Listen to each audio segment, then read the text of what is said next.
the border, southern border, is working. After Trump killed the bipartisan effort to secure the border, Republicans and Democrats had worked on, because he thought it would benefit me and make him a loser, Republicans walked away. So I took executive action last month. As a consequence, working with Mexico, border encounters have gone down over 50%. The current level is lower today than when Trump left office. Third, for months, the United States has been working to secure a ceasefire in Gaza, to bring the hostages home, to create a path for peace and stability in the Middle East. 6 weeks ago, I laid out a detailed plan in writing. It was endorsed by the UN Security Council, the G7. That framework is now agreed on by both Israel and Hamas. So I sent my team to the region to hammer out the details. These are difficult, complex issues. There's still gaps to close. We're making progress. The trend is positive, and I'm determined to get this deal done and bring an end to this war, which should end now. Let me conclude where I began. We're the United States of America. We are the indispensable nation. Our leadership matters. Our partnerships matter. This moment matters. We must rise to meet it. With that, I'll take your questions. I've been given a list of people to call on here. Reuters, Jeff Mason.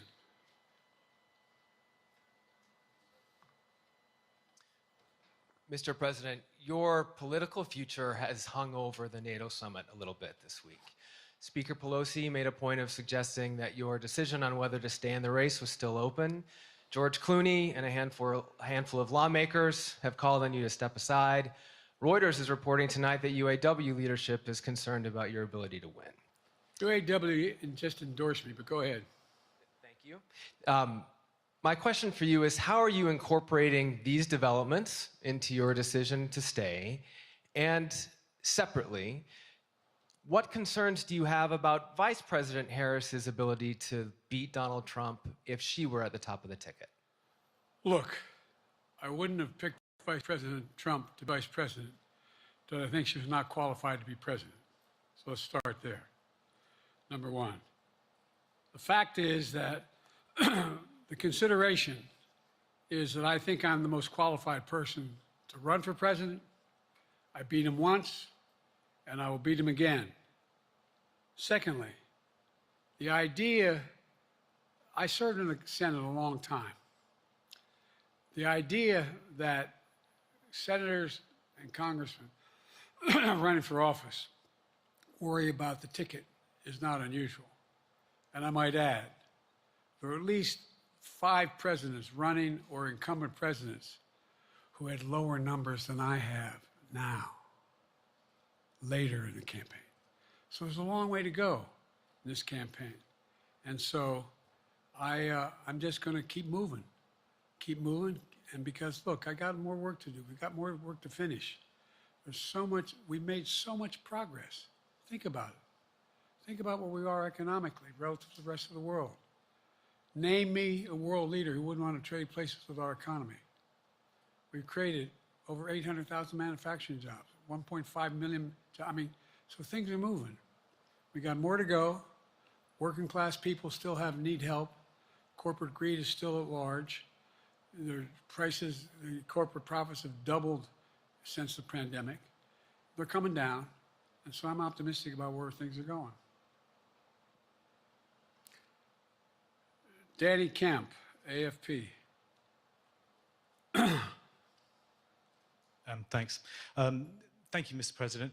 I wanted to ask you about your, you mixed up Presidents Zelensky and Putin earlier today. And you now have sort of your key allies, including the British Prime Minister, the President of France, the German Chancellor having to step in and make excuses for you on that. And officials here are saying off the record that your decline has become noticeable. Hasn't this now, frankly, become damaging for America's standing in the world? Thank you. Did you see any damage to our standing in my leading this conference? Have you seen a more successful conference? What do you think? And the Putin piece, I was talking about Putin, and I said, and now, at the very end, I said, here, I mean, Putin. I said, no, I'm sorry, Zelensky. And then I added 5 other names. Look, guys, the idea anybody suggests that we haven't had an incredibly successful conference. How many times did you hear in that conference, I know it sounds too self-serving, but other leaders, heads of state, in thanking me, saying the reason we're together is because of Biden, because Biden did the following. Look, folks, this is, well, anyway, I thought it was the most successful conference I've attended in a long time, and find me a world leader who didn't think it was. Next one, Nancy Cordes, CBS. Thank you, Mr. President. You mentioned there are instances in history where presidents have faced a challenge, but what makes this moment in history so unique is that it is not your enemies who are calling on you to reconsider your decision to stay in the race. It's your friends, supporters, people who think you've done a great job over the past 4 years. Have you spent time thinking about what it would mean for your legacy, which you've worked decades to build, if you stay in the race, despite the concerns that voters say they have, and you lose to someone who you yourself have argued is unfit to return to the Oval Office? Well, look, I'm not in this for my legacy. I'm in this to complete the job I started. As you recall, understandably, many of you and many economists thought my initial initiatives that I put forward, can't do that, it's going to cause inflation, things are going to skyrocket, the debt's going to go up. What are you hearing now from mainstream economists? 16 economic Nobel laureates said I've done a hell of a job. That under my plan so far and what's going to happen in the future if I'm reelected, that things are going to get much better. Our economy is growing. I was determined when I got elected to stop the trickle-down economic theory, that if the wealthy did very well, everybody else would do well. My dad was a well-read, decent guy. I don't remember much trickling down on his kitchen table. Middle-class people and working-class people need help. And so what happened is I decided to was able to implement as president what I believed when I was a senator. And that is that the way to build this economy is from the middle out and the bottom up. That way we grow the economy. And the wealthy still do very well. They do fine. And guess what? Find me an economist, a mainstream economist who said we haven't done well. What have we not done that isn't working right now? And so we got more to do, though. We got to finish the job. And by the way, I come from the corporate state of the world. Delaware has more corporations registered in Delaware than every other state in the nation combined. I'm not anti-corporate, but corporate profits have doubled since the pandemic, doubled. It's time things get back in order a little bit. It's time, for example, if I'm reelected, we're going to make sure that rents are kept at 5% increase, corporate rents for apartments and the like and homes are limited to 5%. We're going to make a lot of changes that I've been talking about because we're going to continue to grow this economy. And by the way, remember how I got so roundly criticized for being so pro-union, not labor, union. Well, guess what? I've been the most pro-union labor president in history. Not a joke. And guess what? We had the Treasury Department do a study. When unions do better, everybody does better. Everybody does better. And we talk about how, for example, remember when we talked about getting the computer chip industry back in the United States? Used to be 40% of the industry. We invented the chip. 40% of the industry was in the United States. And former presidents decided that the best way to do it is find the cheapest labor in the world, send the product over there and import what the product was. And so what did I do? I was told not to go over to to Asia, including Europe, but Asia.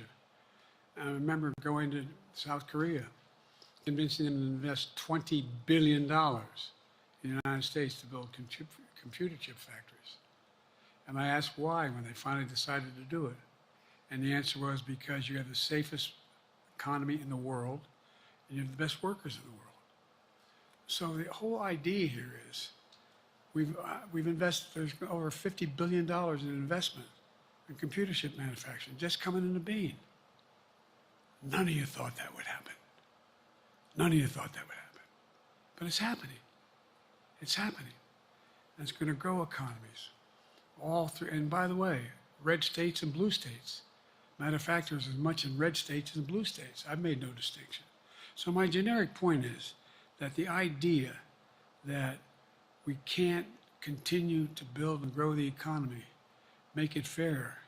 And like I said, from my standpoint, when the middle class does well, that's when the whole economy grows. The poor have a shot, the wealthy do well, but the wealthy got to start paying their taxes. Your Vice President Kamala Harris would be ready to serve on day one. Can you elaborate on that? What is it about her attributes and her accomplishments over the last 4 years that make her ready to serve on day one if necessary?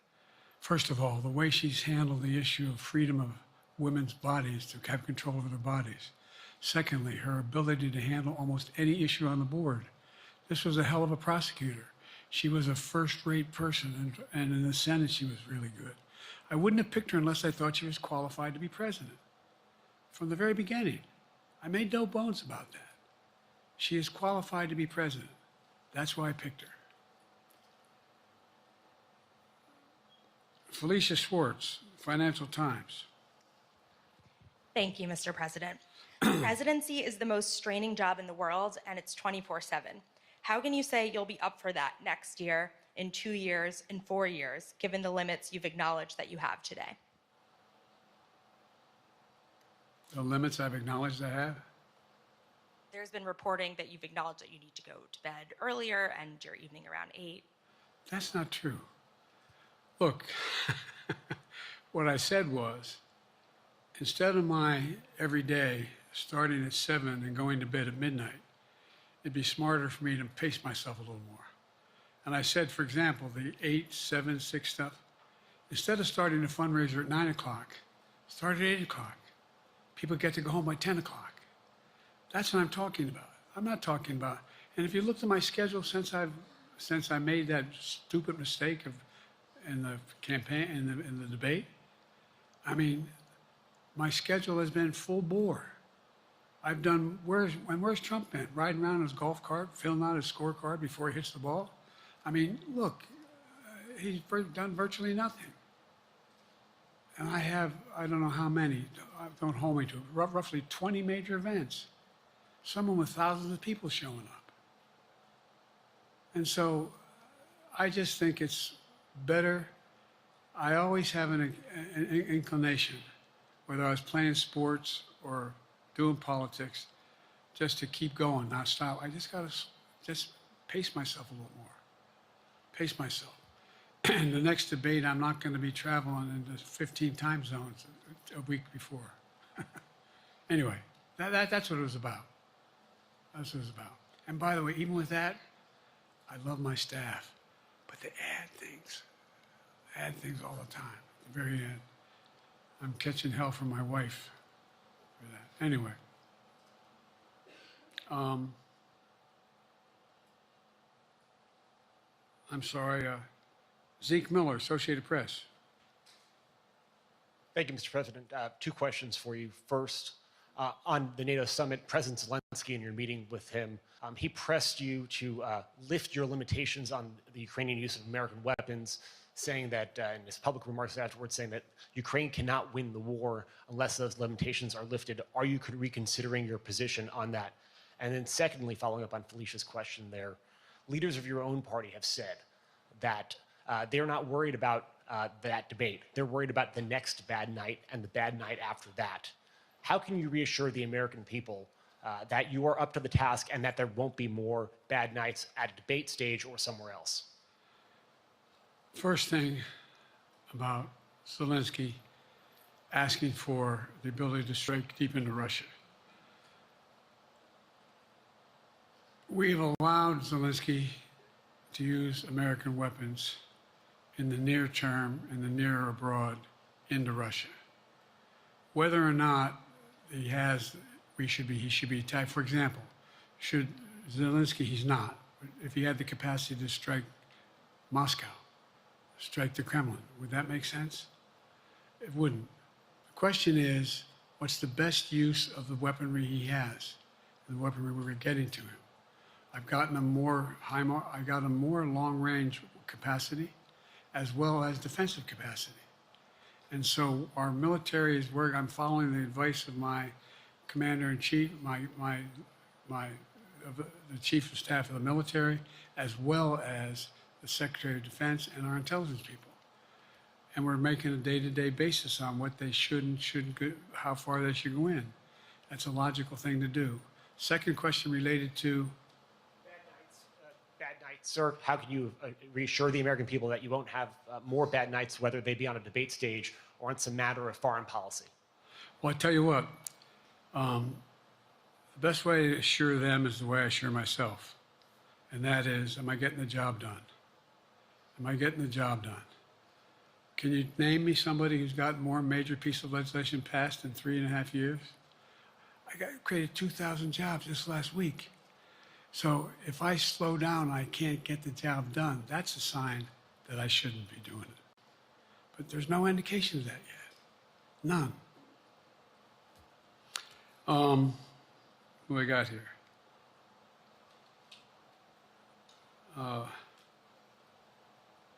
Merrick, Pulaski Radio.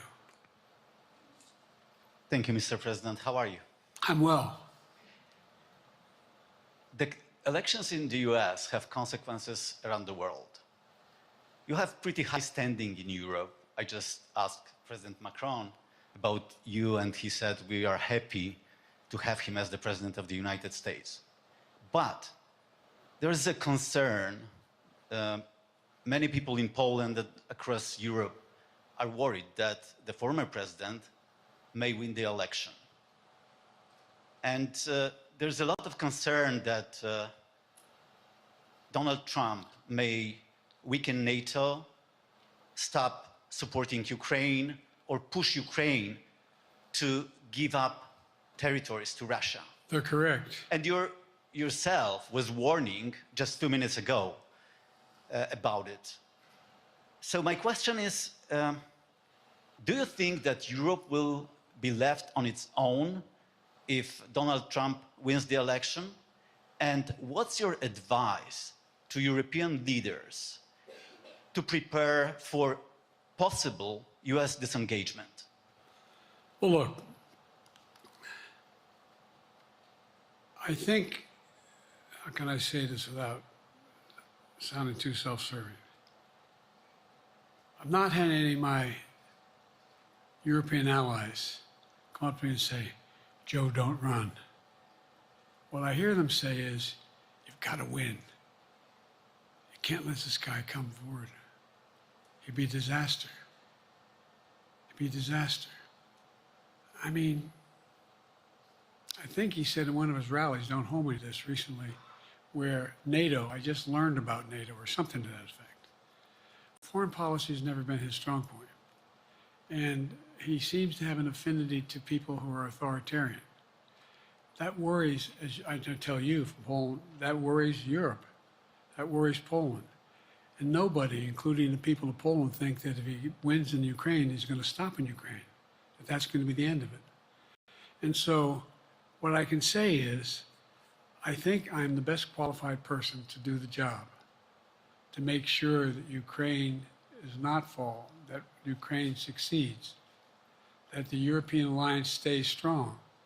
You may recall, no one was talking about Finland joining NATO. I remember talking to Putin right after we got elected in Geneva, and he was talking about what we should do. We couldn't be in Eastern Europe, et cetera. And I said, you're looking for the Finlandization of Ukraine. I said, you're going to get the NATOization of Finland. And about 4 weeks later, I got a call. That's not true. Probably 5 months later, from the president of Finland, could he come and see me? in my office. I invited him to the Oval Office. We sat down and talked. He said he wanted to join NATO. Could I help? And I did. It wasn't automatic. And then I got a call from the Swedes. I beg your pardon?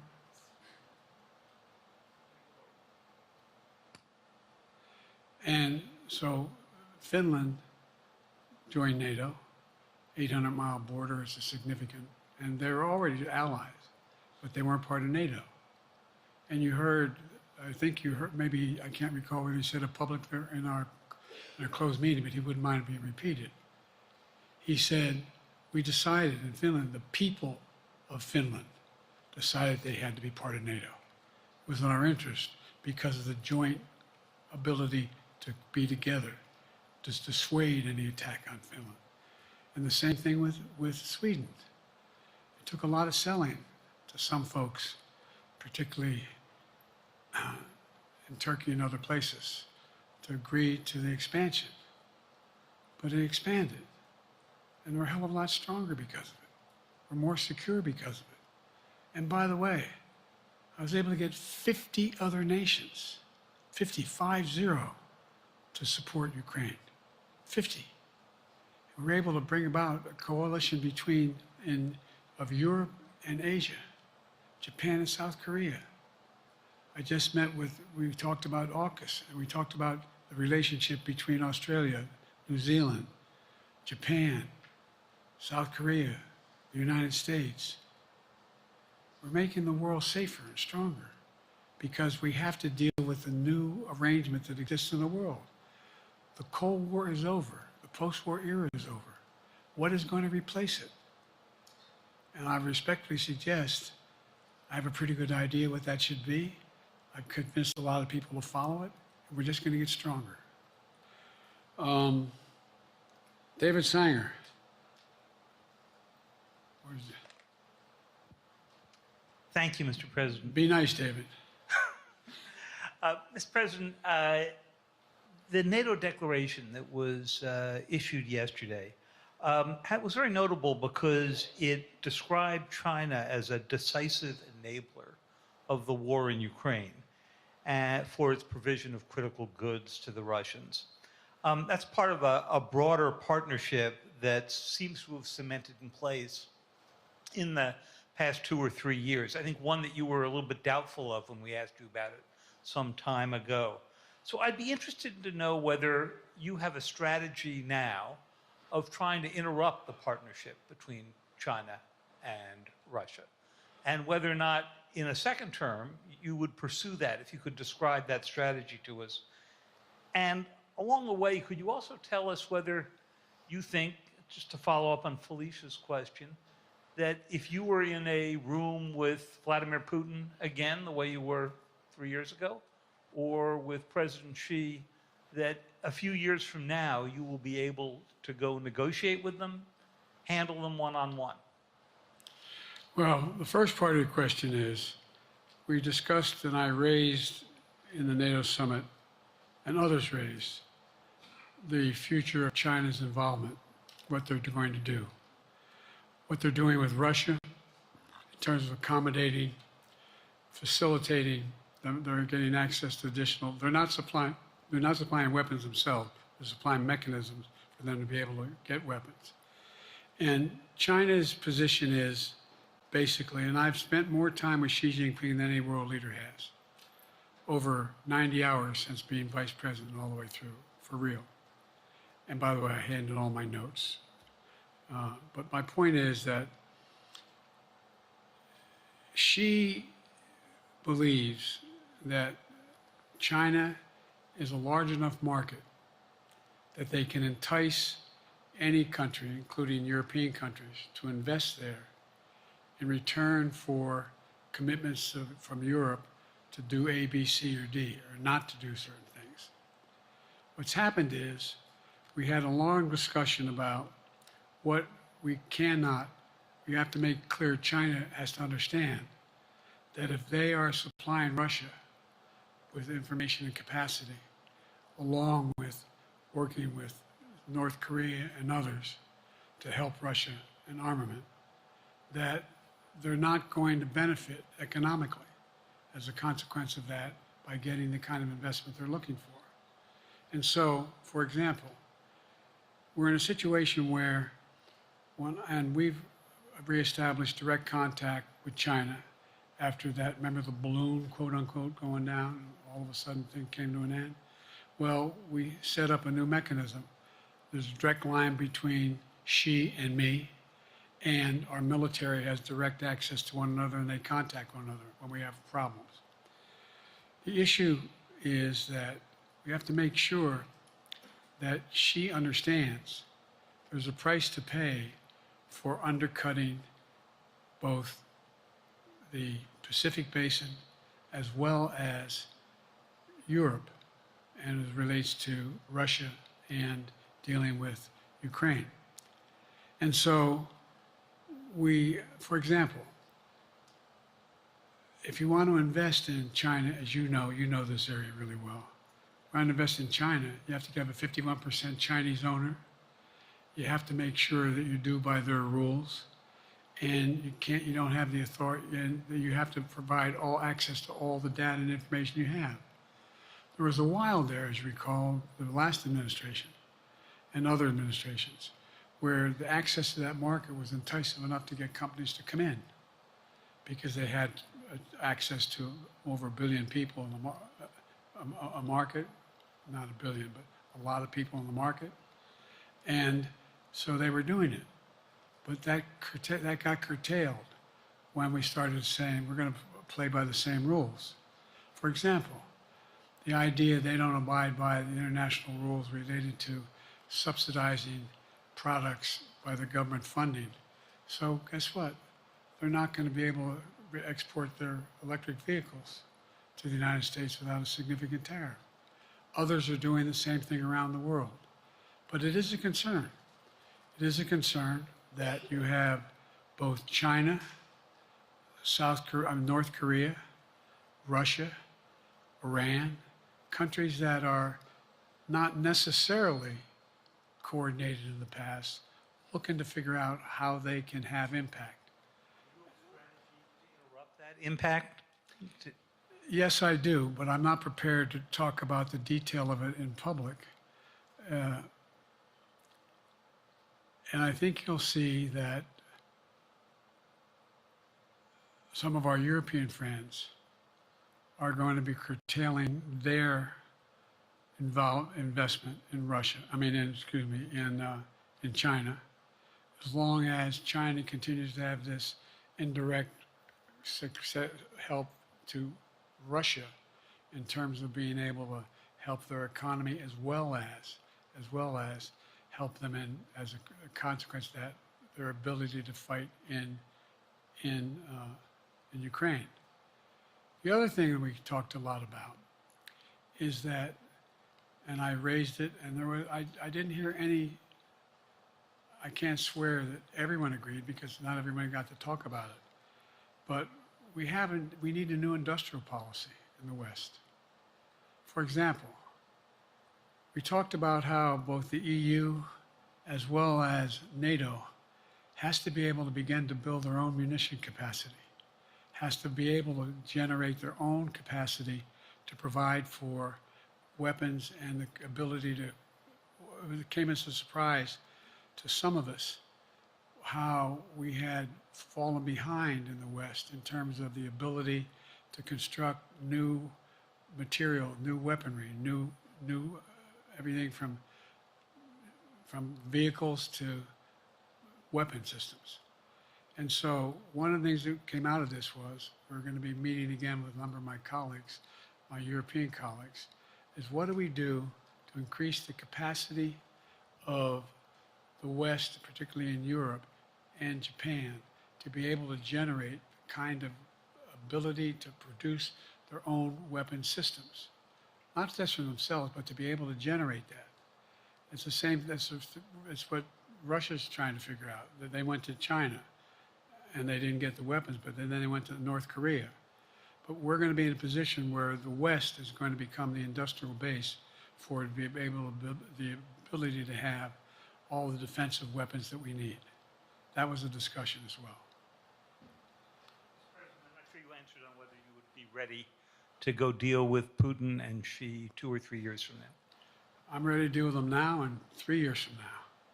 Look,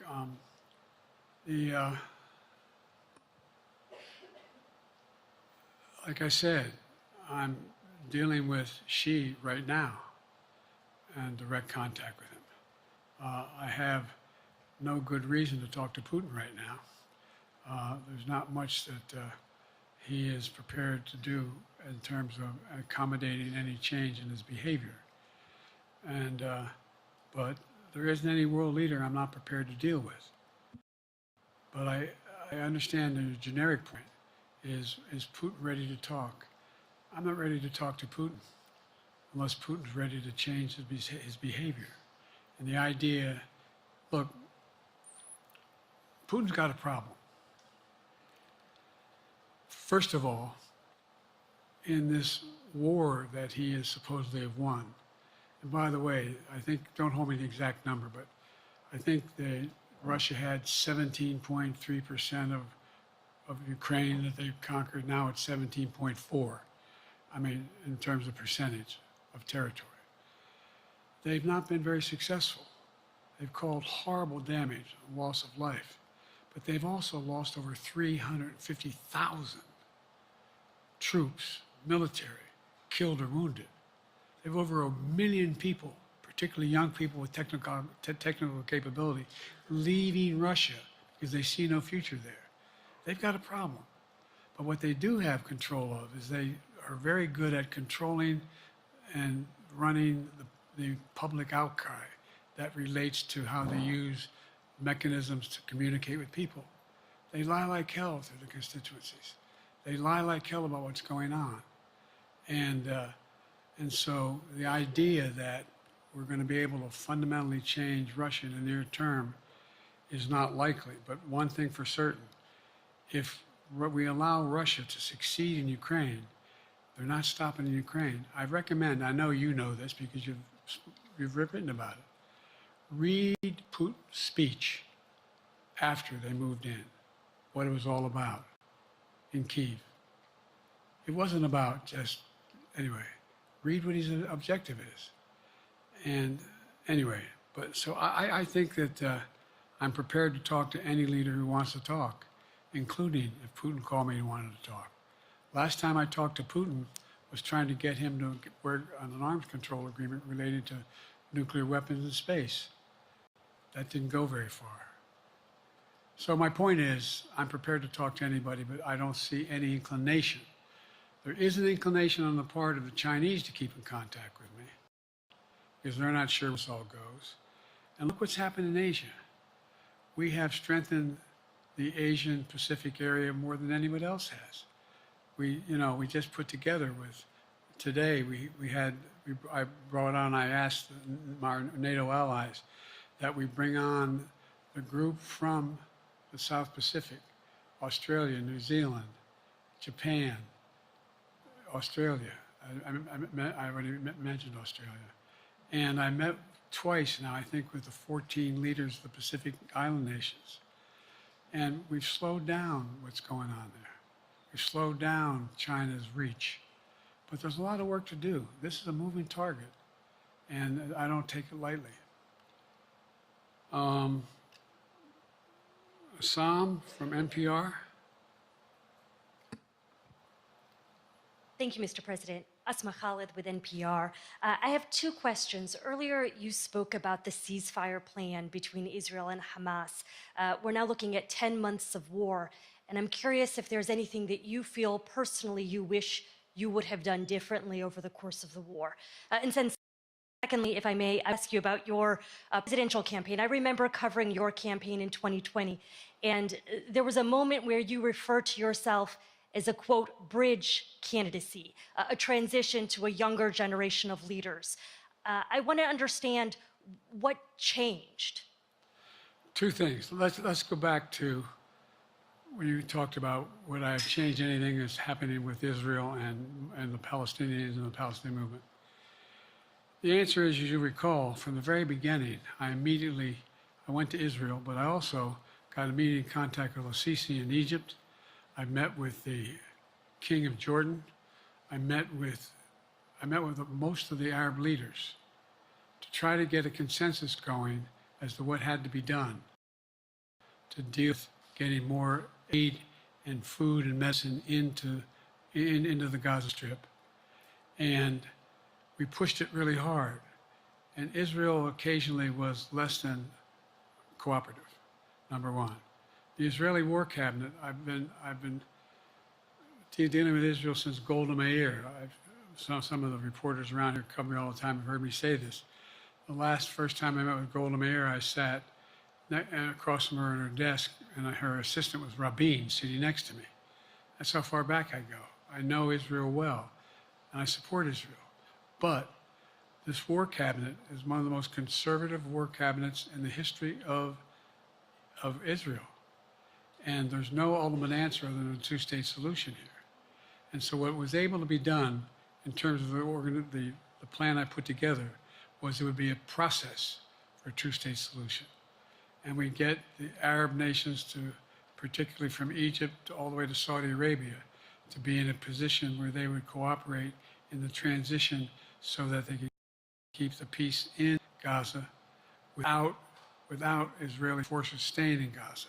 The question has been from the beginning, what's the day after in Gaza?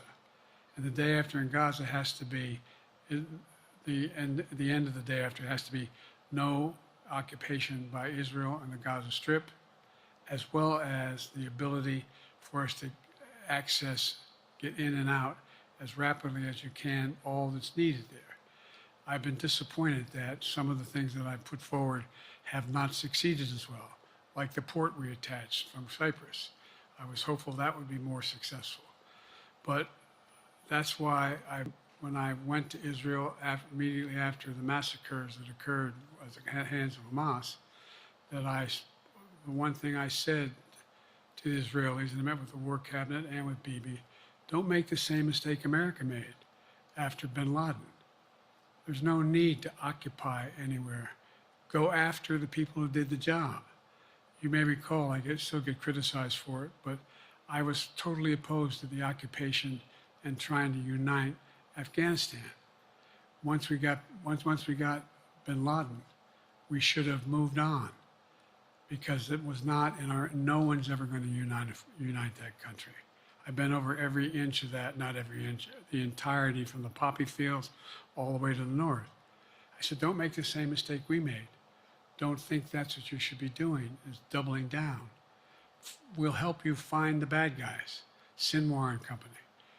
And all this criticism about I wouldn't provide when the weapons they needed. I'm not providing them 2,000-pound bombs.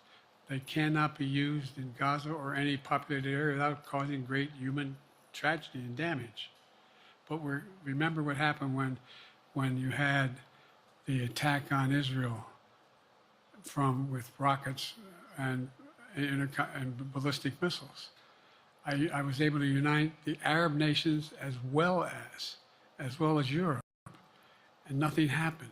Nothing got hurt. It sent an incredible lesson to what was going on from the Middle East. So there's a lot of things, in retrospect, I wish I had been able to convince the Israelis to do. But the bottom line is we have a chance now. It's time to end this war. Doesn't mean walk away from going after Sinwar and Hamas. And if you notice, you know better than most, there is a growing dissatisfaction on the West Bank from the Palestinians about Hamas. Hamas is not popular now. And so there's a lot of moving parts. I just have to keep moving to make sure that we get as much done as we can toward a ceasefire, and get those. And by the way, look at the numbers in Israel. I mean, my numbers are better in Israel than they are here. But then again, they're better than a lot of other people here too. But anyway. Bridge candidacy in 2020, you referred to yourself as being a bridge candidate for a younger, fresher generation of Democratic leaders, and I wanted to know what changed. What changed was the gravity of the situation I inherited in terms of the economy, our foreign policy, and domestic division. And I think, I won't put words in anybody's mouth.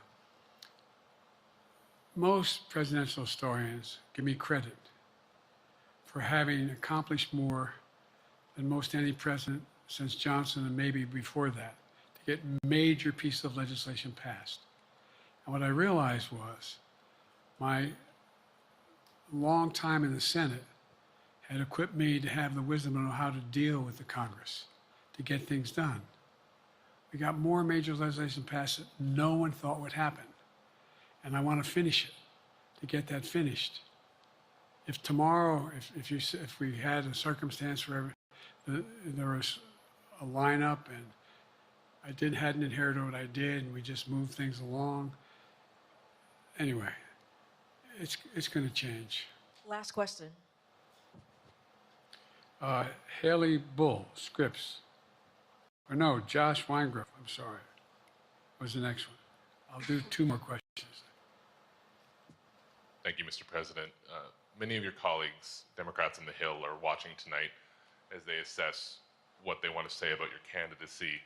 I'm wondering how you're thinking of this right now. It seems like your answer is clear, but they're watching how things go tonight, tomorrow in Michigan, next week in Texas and Nevada. Are you thinking that way about how the next week or 2 goes would inform your... Am I using that way, you say? Are you thinking that way about how the next 2 weeks go? Will that affect your decision, or are you fully determined on running in November as the party's nominee? I'm determined on running, but I think it's important that I allay fears by let them see me out there. Let me see them out, for the longest time it was, Biden's not prepared to sit with us unscripted. Biden's not prepared to, anyway. And so what I'm doing is, and I've been doing, I think we've done over 20 major events from Wisconsin to North Carolina to demonstrate that I'm going out in the areas where we think we can win, where we can persuade people to move our way, or people are already there. And here, look, the other thing is, we have the most extensive campaign organization of anybody's had in a long, long time. We have well over 1,000 volunteers knocking on doors, making phone calls, making tens of thousands of phone calls. We have headquarters, I forget exactly how many, I don't want to cite a number and then find out I'm off, but we have scores of headquarters in all the toss-up states. We're organized, we're moving, and that's awful hard to replace in the near term. And so, and here's the other thing. I was in the Senate a long time. Very proud of what I've done in the Senate. I was chairman of the Foreign Relations Committee for a long time, and I was chairman or ranking member and chairman of the Judiciary Committee. I'm going to be going down to the Johnson Library. Anyway, I'm going to be going around the case of the things that I think we have to finish and how we can't afford to lose what we've done or backslide on civil rights, civil liberties, women's rights. There's that little button we have. Control guns, not girls. I mean, the idea, we're sitting around, this is where Kamala's so good as well. We're sitting around. More children are killed by a bullet than any other cause of death. The United States of America. What the hell are we doing? What are we doing? We got a candidate saying, promised the NRA, don't worry, I'm not going to do anything. I'm not going to do anything. You got a Supreme Court that is what you might call the most conservative court in American history. This is ridiculous. There's so much we can do still, and I'm determined to get it done. It's about freedom. And by the way, I'll end this. Well, I'm not going to do that. Haley has to come up too. But I remember I made a speech on democracy in Philadelphia at Independence Hall. And I'm not being critical, just observing. The bulk of the press said, what the hell is he talking about that for? Democracy. You did. Democracy is not an issue. Democracy is not an issue. Except the polling data showed 60% of the people knew I was right, thought I was right. I'm not asking you a question. You don't have to answer, obviously. But But do you think our democracy is under siege based on this court? Do you think democracy is under siege based on Project 2025?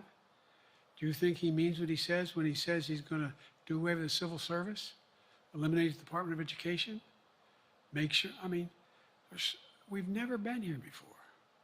And that's the other reason why I didn't, you say, hand off to another generation. I've got to finish this job. I've got to finish this job because there's so much at stake. We've had some discussions over the past few days with your press secretary about the question of health exams. And you said you take a cognitive test every day in this job. Are you open to taking another physical or test before the election? Governor Whitmer of Michigan, for instance, said it wouldn't hurt to take a test. Well, look, two things.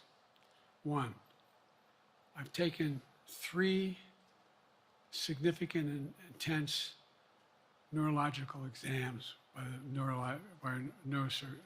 neurologist. In each case, as recently as February. And they say I'm in good shape, okay? Although I do have a little problem with my left foot because it's not as sensitive because I broke my foot and didn't wear the boot. But I'm good. I'm tested every single day about my neurological capacity to do decisions I make every day. You talk to my staff, all of you talk to my staff. Sometimes my staff talks a lot. But the fact of the matter is, I don't think you have them telling you that all the major ideas we've undertaken haven't been in part initiated by me. I remember when the staff and I said, I'm going to go to South Korea, we're going to get the chip. What are you doing?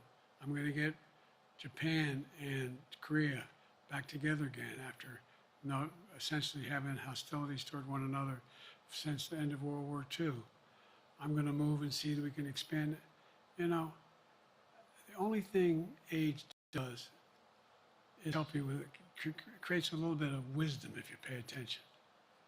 And so the point I'm making is, I think it's important that if the neurologist tells me he thinks I need another exam, and by the way, I've laid every bit of the record out. Hadn't hidden a thing. You ought to ask Trump for his, okay? I laid it all out. And every single day I'm surrounded by good docs. If they think there's a problem, I promise you, or even if they don't think it's a problem, they think I should have a neurological exam again, I'll do it. But no one's suggesting that to me now. And I'll ask you another question. No matter what I did, no one's going to be satisfied. Did you have 7 docs? Did you have 2? Who'd you have? Did you do this? How many times did you? So I am not opposed if my doctors tell me I should have another neurological exam, I'll do it. But that's where I am. Haley Bull, Scripps. Thank you, Mr. President.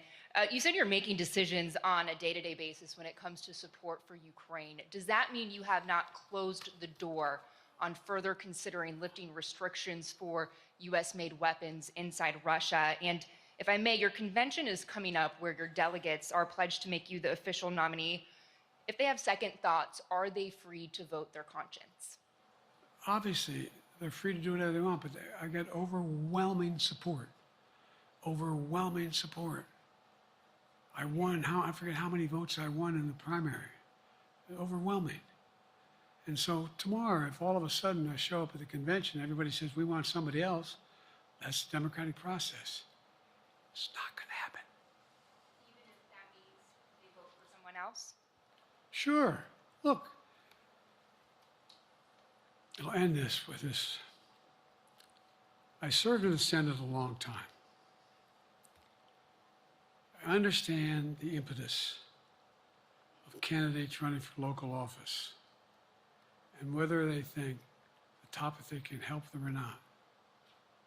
In my state of Delaware, which was a very, at least it was a red state when I started, in terms of where you now talk red and blue. I don't recall most of the Democratic presidents winning my state when I was a candidate. In the self-interest of every candidate. If they think that, running with Biden at the top is going to hurt them, then they're going to run away. I get it. But so far, go and look at the polling data in their states. Look at the in-depth, and by the way, I think you'd all acknowledge, and you're all experts. I'm not being solicitous about the president. You're experts on this stuff. How accurate does anybody think the polls are these days? I can give you a series of polls where you have likely voters, me versus Trump, where I win all the time. When the unlikely voters vote, he wins sometimes. The bottom line is all the polling data right now, which I think is premature because the campaign really hasn't even started. I mean, it hadn't started in earnest yet. Most of the time, it doesn't start till after September, after Labor Day. So a lot can happen. But I think I'm the best I believe I'm the best qualified to govern. And I think I'm the best qualified to win. But there are other people who could beat Trump too. But it's awful start from scratch. And, we talk about, money raised. We're not doing bad. We got about $220 million in the bank. We're doing well. So with that, you have want to follow up on any of that you just asked me? Yes. You earlier explained confidence in your vice president. Yes. If your team came back and showed you data that she would fare better against former President Donald Trump, would you reconsider your decision to stay in the race? No, unless they came back and said, there's no way you can win. Me. No one's saying that. No poll says that. Okay. Thanks. This ends tonight's press conference. Thanks, everybody.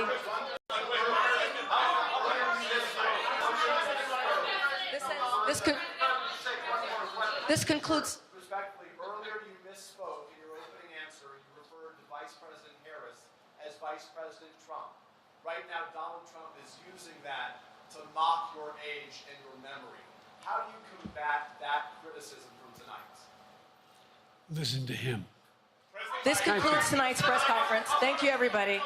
Thanks, everyone.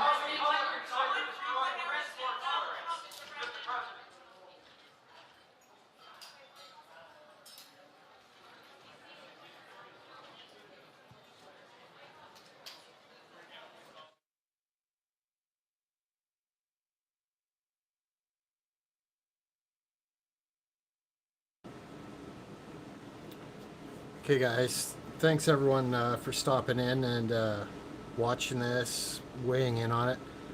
I hate to poke fun of anything to do with America, but similar here, I don't like to poke fun of anything about Canada either. But when we've got people like Joe Biden and Justin Trudeau, it's just so easy. And it is kind of great too. So anyway, I wanted to do this as a test because I wanted to just see whether I could actually do that without a copyright thing happening. And it actually, YouTube let it fly. So I wanted to thank YouTube for not shutting me down. We'll see how it goes in the future. I think part of it could be that I've got the oh, hold on a second here. There we go. Part of it could be that I've got that thing scrolling along the bottom, and I think also the chat on the side there, and keeping the chats going frequently made a big difference too. So I think I'm gonna pretty much shut it down here, and based on the fact that YouTube allowed that, I think I may start covering more news and media a little bit more on my channel here. So hey 79, good to see you. We got 79 in the house. But yeah, I'm gonna keep moving. I got a ton of stuff to do. I got a busy weekend coming up and a really busy next week. Sarda's almost shut me down. Here, yeah, I can stop the captions there. We don't need that anymore. And you don't really need my ugly mug up there either.